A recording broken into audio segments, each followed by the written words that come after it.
de 4 a 7 de la tarda, Extra Radi.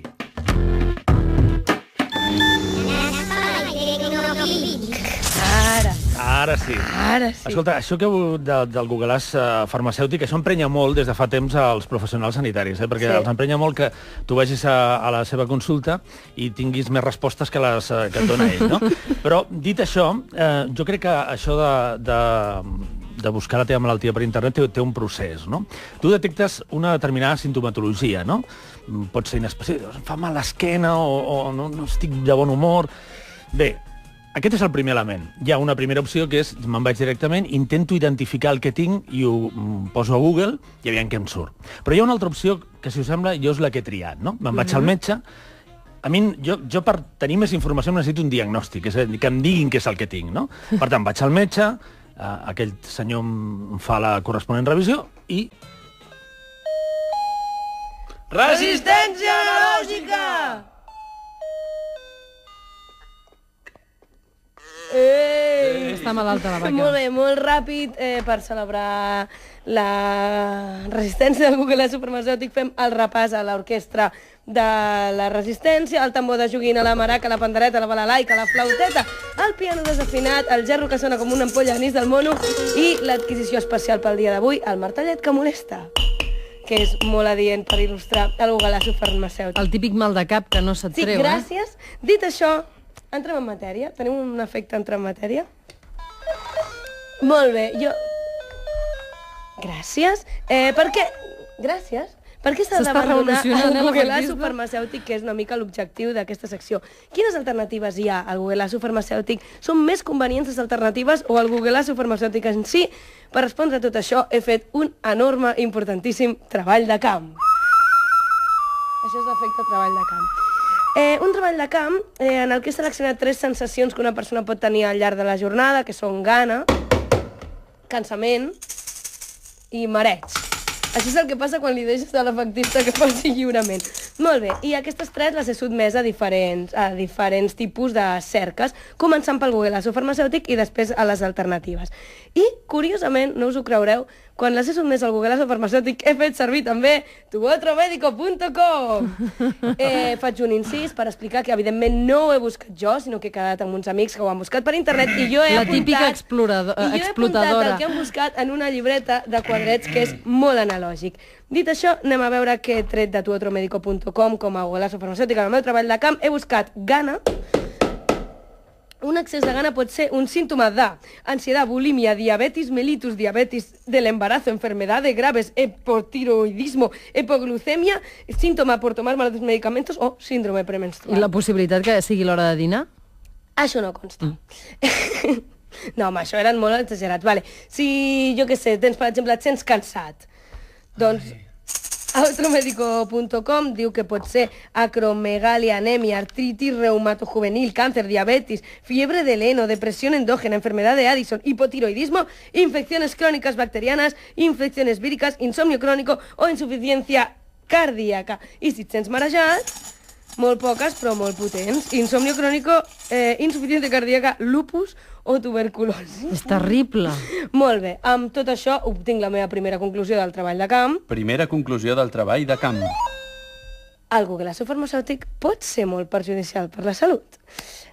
Per continuar el meu treball de camp, havia de comprovar que les alternatives eren menys pitjors que el Google Superfarmacèutic en si. I aleshores he anat a buscar alternatives, doncs on jo busco les coses a la biblioteca al costat de casa meva.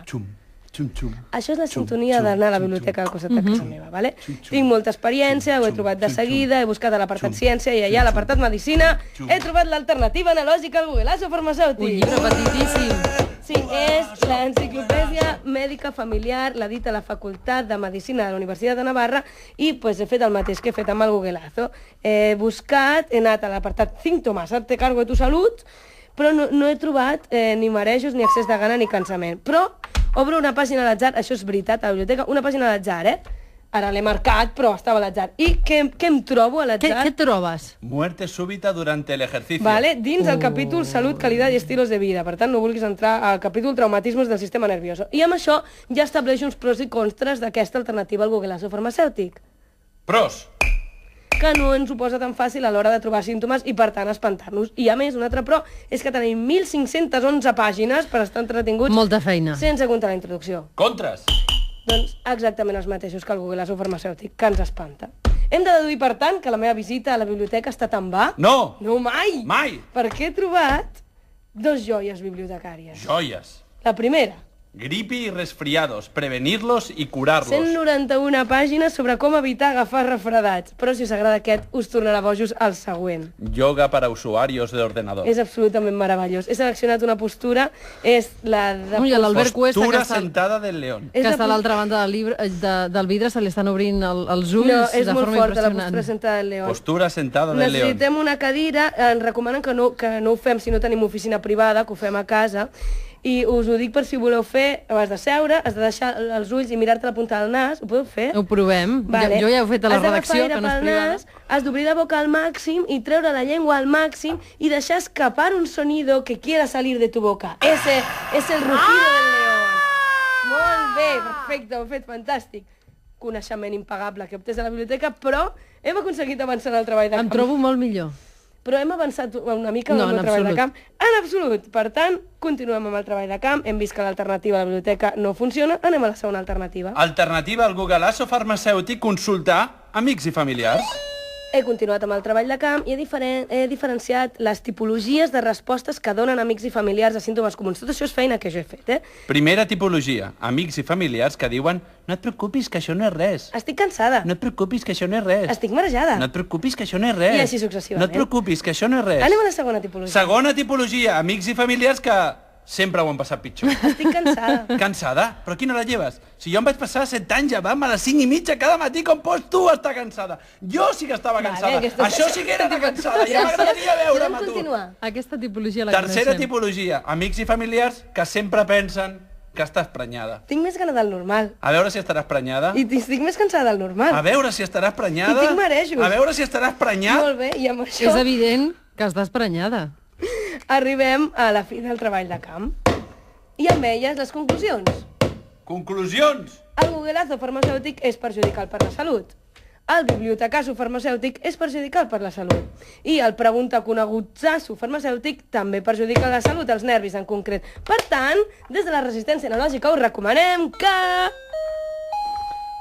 Anar directament a la farmàcia. Clar, en comptes de fer coses rares farmacèutiques, proveu. A dins segurament hi haurà un farmacèutic que potser sabrà del que parla. I amb aquesta sorprenent conclusió acabem la resistència analògica d'avui.